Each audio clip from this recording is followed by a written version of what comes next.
Ladies and gentleman and the students of business, market से एक बहुत बड़ी न्यूज निकल कर आई है और वो ये है कि इंडिया ने ड्राइवरलेस कार्स को बैन कर दिया है। Ladies and gentleman, Nitin Gadkari का रिसेंटली एक अनाउंसमेंट आता है कि हम कभी भी ड्राइवरलेस कार्स की जो टेक्नोलॉजी है उसको इंडिया के मार्केट में एंटर नहीं करने देंगे। And why is that? He clearly mentioned from a socialist point of view कि इंडिया एक ऐसी इकोनॉमी है जहां पर अगर ड्राइवरलेस कार्स की टेक्नोलॉजी आ जाती है और मार्केट को डोमिनेट करती है तो लाखों करोड़ों जॉब्स मार्केट से चली जाएंगी। इस टाइम पर जितनी भी ड्राइवर्स की जॉब है, जितनी भी वैले सर्विसेज हैं, जितनी भी फूड डिलीवरी हैं, कैब सर्विसेज हैं, सारी की सारी इंडस्ट्रीज डिसरप्ट होंगी बहुत बड़े लेवल पर अगर ड्राइवरलेस टेक्नोलॉजी इंडिया में आ जाती है और बहुत बड़े लेवल पर इंडिया में रफ्तार पकड़ लेती है। बट यहां पर एक मेरा बहुत बड़ा पॉइंट है। लेडीज एंड जेंटलमैन, सामने वाले नितिन गडकरी सर ने एक बहुत अच्छा इंसाइट बोला कि इंडिया में सोशलिस्ट पॉइंट ऑफ व्यू को रखते हुए, एम्प्लॉयमेंट के मुद्दे को रखते हुए ड्राइवरलेस टेक्नोलॉजी ना आए तो ये बहुत अच्छी बात है। But I have a nuance to that. क्या एक कंट्री कभी तरक्की कर पाया है? क्या एक डेवलपिंग कंट्री लाइक इंडिया, आज के डेट में इंडिया डेवलपिंग कंट्री इसलिए बना क्योंकि इंडिया ने बहुत स्पीड से टेक्नोलॉजी को अडॉप्ट किया, यूपीआई को अडॉप्ट किया, जितनी टेक सर्विसेज हैं उसको अडॉप्ट किया, जिसकी वजह से इंडिया में स्टार्टअप्स का बूम देखने को मिला, जिसकी वजह से एम्प्लॉयमेंट जनरेट हुआ, जिसकी वजह से इंडिया को overall on a macro level, economic level पर बहुत सारा बेनिफिट हुआ। माई पॉइंट इज कि क्या कभी एक ऐसा कंट्री जो कि टेक्नोलॉजिकल एडवांसमेंट को खत्म कर दे या अवॉइड करने की कोशिश करे, एक ऐसा टेक्नोलॉजिकल एडवांसमेंट जो पूरी दुनिया में आएगा, हर कंट्री में आएगा, जो कि बिजनेसेस के लिए बहुत बेनिफिशियल साबित होगा क्योंकि उनकी कॉस्ट कम होगी, ऑब्वियस सी बात है, क्या उसको अवॉइड करके कोई कंट्री तरक्की कर सकता है? बात करने वाले हैं आज इस वीडियो में। Ladies and gentleman and the students of business, आज की डेट में शायद से हर ऑटोमोबाइल कंपनी इसी टेक्नोलॉजी पर काम कर रही है कि मैं कैसे ड्राइवरलेस टेक्नोलॉजी को इंडिया में ला सकता हूं।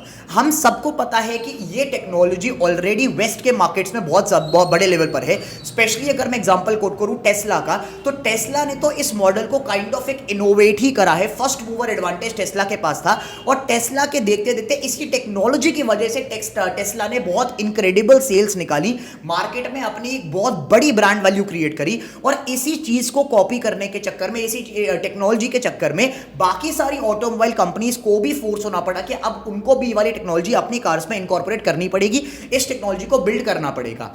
अब यहां पर फिर एक बात आती है, एक प्रॉब्लम आती है कि चलो वेस्ट का हमें समझ में आता है कि ये टेक्नोलॉजी वेस्ट में बड़ी आसानी से आ सकती है because of their infrastructure, right? वहां पर इंफ्रास्ट्रक्चर उतना लेवल का है, वहां पर रोड्स उस लेवल की है, वहां पर जो ट्रैफिक लॉज है उनका बहुत अच्छी तरीके से पालन होता है and everything. But if you talk about this technology from an Indian point of view, पहली बात तो यह है कि क्या आपको लगता है कि driverless technology, and I am talking about 100% driverless technology, मैंने एक पोल लिया था, मैंने पोल कंडक्ट किया था, उसमें मुझे काफी सारे इंसाइट्स मिले। बैंगलोर के काफी सारे इंजीनियर्स थे जो मेरी कम्युनिटी में हैं, जिन्होंने मुझे ये कमेंट करके बताया कि इंडिया में ऐसा नहीं हो सकता कभी कि इंडिया में 100% ड्राइवरलेस टेक्नोलॉजी आ जाए। हाँ, ये हो सकता है कि असिस्ट मिल जाए, कि वो टेक्नोलॉजी ऐसी हो कि वो ड्राइवर को बैठे बैठे असिस्ट कर दे, कि सामने वाला ड्राइवर अपनी सीट पर बैठ के गाड़ी चला रहे हो, अगर उसको कुछ टाइम ब्रेक लेना है तो वो बैठे बैठे ड्राइवर को ऑटो मोड पर चलाकर छोड़ सकता है। बट फुल्ली ऑटोमेटेड कार वाली टेक्नोलॉजी इंडिया के इंफ्रास्ट्रक्चर के हिसाब से नहीं आ सकती। पहले तो मुझे आप ये कमेंट करके बताओ कि आपका क्या ओपिनियन है इंडिया के रोड्स के हिसाब से, इंडिया के ट्रैफिक लॉस के हिसाब से, जिस हिसाब से हम इंडिया के ट्रैफिक लॉस को फॉलो करते हैं। और मैं सिर्फ टियर 1 सिटीज की बात नहीं कर रहा, इंडिया एक बहुत बड़ा कंट्री है, tier 2, tier 3, tier 4 cities, then the small towns, then the rural areas. क्या आपको लगता है कि ड्राइवरलेस टेक्नोलॉजी इंडिया में सक्सेसफुल हो पाएगी? पहली बात तो यह है। अब अगर इस पॉइंट को देखें तो नितिन गडकरी साहब ने तो बहुत अच्छा करा कि इस टेक्नोलॉजी को पहले ही बैन कर दिया, क्योंकि वो टेक्नोलॉजी इंडिया में इतने बड़े लेवल पर सक्सेसफुल नहीं हो सकती, जिसकी वजह से अगर कल को आ भी जाती है तो हमें शायद से ये देखने को मिले कि बहुत सारे एक्सीडेंट्स मार्केट में हो रहे हैं। बट जैसा कि मैंने आपको बताया कि मेरा यहां पर पॉइंट ऑफ व्यू एक कैपिटलिज्म वाला पॉइंट ऑफ व्यू है। अगर एक ड्राइवरलेस वाली टेक्नोलॉजी इंडिया में आ जाती है तो सबसे पहली बात तो यह है कि हर उस कंपनी को बहुत मेजर बेनिफिट मिलेगा जो कि इस इंडस्ट्री में, ट्रांसपोर्टेशन की इंडस्ट्री में है। मैंने काफी सारी वीडियोस इस चैनल पे कवर अप करी कि ड्राइवरलेस टेक्नोलॉजी कैसे अलग अलग इंडस्ट्रीज को डिस्टर्ब कर रही है, जिसमें से एक मैंने आपको केस स्टडी बताई थी कि जापान में वैले सर्विस जो होती है, जब आप एक मॉल के बाहर या एक रेस्टोरेंट के बाहर जाते हो तो आज की डेट में क्या होता है कि रेस्टोरेंट्स वैलेस को हायर करे रखते हैं, जो कि आप अपनी गाड़ी खड़ी कर दो, वहां पर पार्किंग के लड़के होंगे, वो आपकी गाड़ी को पार्किंग में पार्क कर देंगे, एम्प्लॉयमेंट जनरेट हो रहा है। बट जापान में टेक्नोलॉजी आ चुकी है कि वहां पर अगर आप अपनी गाड़ी को पार्क करते हैं तो वहां पर ऑटोमेटेड रोबोट से ऐसी मशीन से जो कि आपकी गाड़ी को पार्किंग तक ले जाएंगी और वापस भी आप तक ले आएंगी। का मतलब वहां पर देखो ये हुआ ना कि जॉब्स खत्म हो गई, वैले सर्विस डिस्टर्ब हो गई।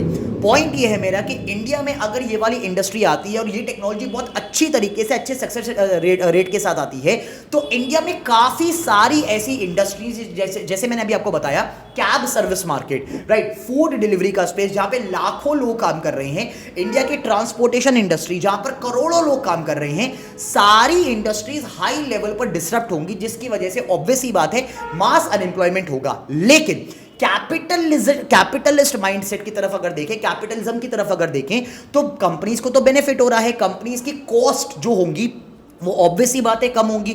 अगर एक काम 10 लोग मिलकर कर रहे हैं और एक काम वही चीज मशीन कर रही है तो ऑब्वियस ही बात है कि cost of a machine is way less than as compare to the cost of the labour. तो कंपनीज के लिए ये टेक्नोलॉजी बहुत अच्छी है, that is what a capitalism mindset it's. तो मेरा पॉइंट यहां पर यह है कि जो नितिन गडकरी सर ने अनाउंसमेंट दी कि ऐसा ऐसा टेक्नोलॉजी हम इंडिया में नहीं आने देंगे, क्या वो एक कैपिटलिस्ट इकोनॉमी, इंडिया एक डेवलपिंग कंट्री है इस टाइम पर, अपने डेवलपिंग फेज में है, क्या उस स्टैंड पॉइंट से वो चीज अच्छी मानी जाएगी? First argument. Now as I told you my second argument कि एक कंट्री क्या कभी टेक्नोलॉजिकल एडवांसमेंट को अवॉइड करके बड़ा बन सकता है? क्या आज तक कभी यह हो पाया कि वेस्ट में कोई ट्रेंड स्टार्ट हुआ, वेस्ट में सोशल मीडिया का ट्रेंड स्टार्ट हुआ, और अगर इंडिया में सोशल मीडिया का ट्रेंड नहीं आता तो क्या आपको लगता है कि इंडिया सक्सेसफुल हो पाता?